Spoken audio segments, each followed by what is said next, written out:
Ternyata ada kaitannya dengan peristiwa Bandung Lautan Api loh. Bandung Lautan Api dilatar belakangi oleh kedatangan sekutu di Bandung. Akibat suasana revolusi yang memanas sebagai upaya mempertahankan kemerdekaan Indonesia, Sekolah Tinggi Teknik Bandung terpaksa mengungsi ke Yogyakarta. Kemudian diresmikan sebelum terjadinya Bandung Lautan Api, tepatnya pada tanggal 17 Februari 1946. Maka dari itu, tanggal 17 Februari ditetapkan dan diperingati sebagai Hari Pendidikan Tinggi Teknik. Meskipun cikal bakal pendirian Sekolah Tinggi Teknik untuk memenuhi kebutuhan tenaga penjajah, tetapi Sekolah Tinggi Teknik menjadi bukti perjuangan para mahasiswa dan pengajar Indonesia. Bandung Lautan Api hanya salah satu dari berbagai dinamika yang dihadapi oleh mahasiswa dan pengajar untuk mempertahankan pendidikan, karena mereka berkeyakinan bahwa pendidikan tinggi teknik akan berperan aktif dalam pengembangan dan penerapan ilmu pengetahuan teknologi yang berwawasan lingkungan serta responsif terhadap permasalahan masyarakat. Nah, yuk kita cari tahu sedekat apa sih peran pendidikan tinggi teknik dalam kesejahteraan masyarakat. Pertama, teknik fisika, yaitu Mother of Engineering atau ibunya teknik.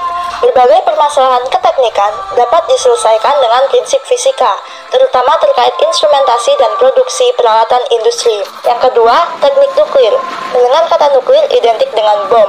Buat apa? Kan nggak lagi perang. Bom hanya salah satu dari kegunaan nuklir.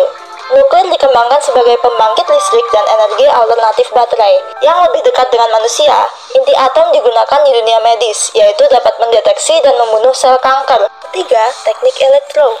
Elektro identik dengan listrik. Hampir semua peralatan rumah pakai tenaga listrik. Teknik elektro juga mendalami automasi kendali dan robotik. 4.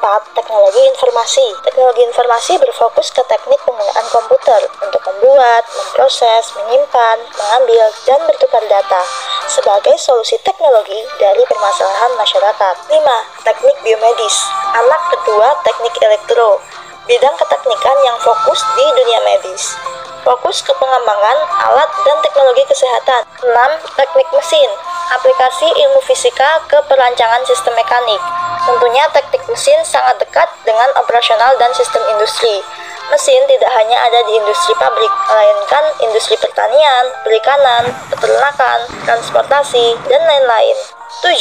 Teknik industri. Pengaplikasian teknik di dunia industri, sekaligus sebagai jembatan dengan ilmu ekonomi dan bisnis.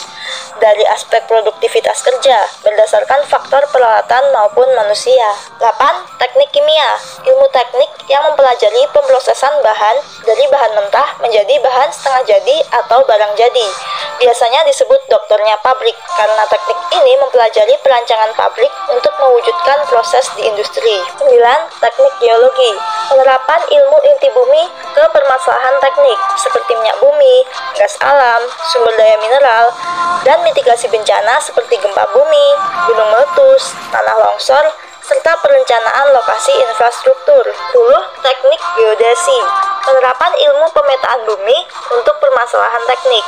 Biasanya berwujud sistem informasi geografis untuk analisis data spasial berbagai kepentingan. Contohnya nggak asing dong sama Google Maps. 11. Perencanaan wilayah dan kota. Sangat bermanfaat dalam pembangunan wilayah terkait tata guna lahan dan sistem transportasi, mempertimbangkan aspek sosial, ekonomi, politik, dan lingkungan. Selanjutnya ada teknik arsitektur yang fokus ke perancangan bangunan terutama dari segi fungsional dan estetikanya. Selanjutnya lagi ada teknik sipil. Sama-sama merancang bangunan, tetapi teknik sipil lebih fokus ke struktur bangunan. Yang terakhir, teknik infrastruktur lingkungan mengambil peran penting dalam pembangunan infrastruktur lingkungan sektor publik, seperti penyediaan air minum, pengelolaan sanitasi lingkungan, pengelolaan limbah dan air limbah, drainase, serta pengendalian pencemaran udara dan masalah lingkungan. Wah, kalau didengar-dengar, semua bidang teknik itu saling terkait ya. Yap, bener banget. Makanya, pendidikan tinggi teknik terkenal solid dan kolaboratif, karena kinerjanya saling terkait. Bahkan gak jarang mereka juga bekerja sama dengan orang non-teknik untuk memberikan solusi optimal bagi masyarakat. Jadi, meskipun seorang engineer atau orang teknik terkesan tidak kerja dengan manusia, tetapi permasalahan yang diselesaikan sangat bermanfaat bagi peradaban manusia. Nah, bagaimana nih? Apakah Anda sudah merasa lebih dekat dengan teknik?